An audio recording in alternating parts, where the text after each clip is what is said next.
নমস্কার, স্বাগত সকলকে নিউজ ভ্যানগার্ডের পর্দায় সঙ্গে রয়েছে শতাব্দী। ওয়েদার আপডেটের দিকে নজর রাখছি।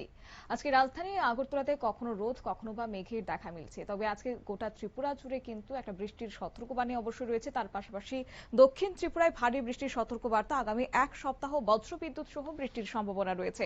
টানা বৃষ্টিতে নিচু এলাকায় জল জমারও আশঙ্কা কিন্তু এই মুহূর্তে এড়িয়ে যাওয়া যাচ্ছে না। জানবো বিস্তারিত, সঙ্গে যুক্ত হয়েছে বার্তা সম্পাদক দেবব্রত চক্রবর্তী। দেবব্রত দা, কি জানতে পারছো আজকে এই বৃষ্টি কোন কোন জেলার ক্ষেত্রে হতে পারে? দেখো, তোমার এই শ্রাবণের প্রায় অন্তে এসে পৌঁছেছে এই সময়। আর এই সময়ে ত্রিপুরায় কিন্তু বর্ষার সক্রিয়তা জারি। আমরা সবাই জানি যে আষাঢ় শ্রাবণ 2 মাস বর্ষাকাল। তবে এই শ্রাবণের অন্তেও যেভাবে বৃষ্টিপাত চলছে তাতে কিন্তু একটা বিষয় স্পষ্ট, এবং সাধারণ মানুষ সেক্ষেত্রে আংশিক তোমার বিব্রত এবং বিপর্যস্ত। কারণ এত বৃষ্টি হচ্ছে তথাপি গরমের কিন্তু কমতি নেই।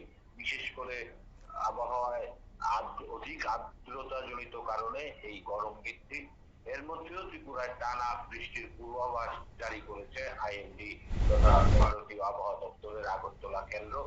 দক্ষিণে ভারী বৃষ্টির সতর্কতা। ত্রিপুরা টানা বৃষ্টির পূর্বাভাস জানিয়েছে। আবারও বলছি, দক্ষিণে ভারী বৃষ্টির সতর্কতা।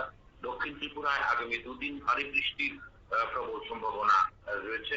রাজ্যের বিভিন্ন এলাকায় তোমার বজ্রবিদ্যুৎ সহ ঝড়ের সতর্কতাও জারি করা হয়েছে। 17 থেকে 18 আগস্ট দক্ষিণে বিচ্ছিন্ন ভাবে ভারী বৃষ্টি হতে পারে। 1-2 জায়গায় তোমার বজ্রপাতের পাশাপাশি ঝড়ের সম্ভাবনা থাকতে বলে জানানো হয়েছে। 18 থেকে 19 আগস্ট হালকা থেকে মাঝারি বৃষ্টি হতে পারে। 19 থেকে 20 আগস্ট রাজ্যের অনেক জায়গায় মাঝারি বৃষ্টির সম্ভাবনা। 20 থেকে 21 আগস্ট হালকা থেকে মাঝারি বৃষ্টি অব্যাহত থাকতে পারে। 21 থেকে 22 আগস্ট বহু জেলায় বজ্রগর্ভ বৃষ্টির সম্ভাবনা রয়েছে। পরবর্তী 22 থেকে 23 আগস্ট তোমার হালকা মাঝারি বৃষ্টি হওয়ার সম্ভাবনা রয়েছে। আবহাওয়া দপ্তরের পূর্বাভাসে আগামী কয়েকদিন এমন পরিস্থিতি থাকবে।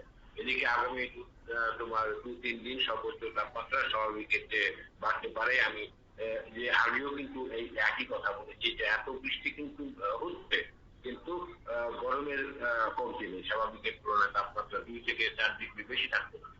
তবে আগামী 3-4 দিন রাতের তাপমাত্রা স্বাভাবিক থাকার সম্ভাবনা রয়েছে। বৃষ্টির সঙ্গে বজ্রপাত নিয়ে সাধারণ মানুষকে সতর্ক থাকার পরামর্শ দেওয়া হচ্ছে। বিশেষ করে খোলা জায়গায় থাকা এড়িয়ে চলতে বলা হয়েছে। জলমগ্ন এলাকা এবং নদী নালা সংলগ্ন স্থানীয় সতর্কতা প্রয়োজন। টানা বৃষ্টিতে নিচু এলাকাগুলিতে জল জমার আশঙ্কা থাকছে। এটা মোটেও অস্বাভাবিক কিছু নয়, এটা স্বাভাবিক। যদি টানা বৃষ্টি হয় তাহলে কিন্তু নিচু এলাকায় জল জমার একটা সম্ভাবনা থেকেই যায়, সম্ভাবনা আশঙ্কা থেকেই যায়। দক্ষিণ ত্রিপুরার বাসিন্দাদের আবহাওয়ার সর্বশেষ আপডেট নজরে রাখতে বলা হয়েছে। প্রশাসনের তরফেও প্রয়োজনীয় সতর্কতামূলক ব্যবস্থা নেওয়ার প্রস্তুতি চলছে। আগামী এক সপ্তাহ বৃষ্টি ত্রিপুরার আবহাওয়ার প্রধান বৈশিষ্ট্য হতে চলেছে বলে আবহাওয়া দপ্তর আইএমডি আগরতলা কেন্দ্র থেকে তোমার মধ্যাহ্নকালীন যে বুলেটিন প্রকাশ করা হয় তাতে জানানো হয়েছে। শতাব্দী। ধন্যবাদ দেবব্রত দা। অর্থাৎ রাজ্য জুড়ে কিন্তু হালকা থেকে মাঝারি বৃষ্টিপাতের সম্ভাবনা রয়েছে। শ্রাবণের প্রায় শেষ লগ্নই বলা চলে, এবং এই মুহূর্তে রাজ্যে একটা ভারী বৃষ্টির ছাপ পড়তে পারে দক্ষিণ ত্রিপুরাতে। তার পাশাপাশি আগামী কয়েকদিন রাজ্যে বজ্র বিদ্যুৎ সহ বৃষ্টির জন্য সতর্কবাণী রয়েছে আবহাওয়া দপ্তরের। নিয়ে নিচ্ছি ছোট্ট একটি বিজ্ঞাপন বিরতির, সঙ্গে থাকুন।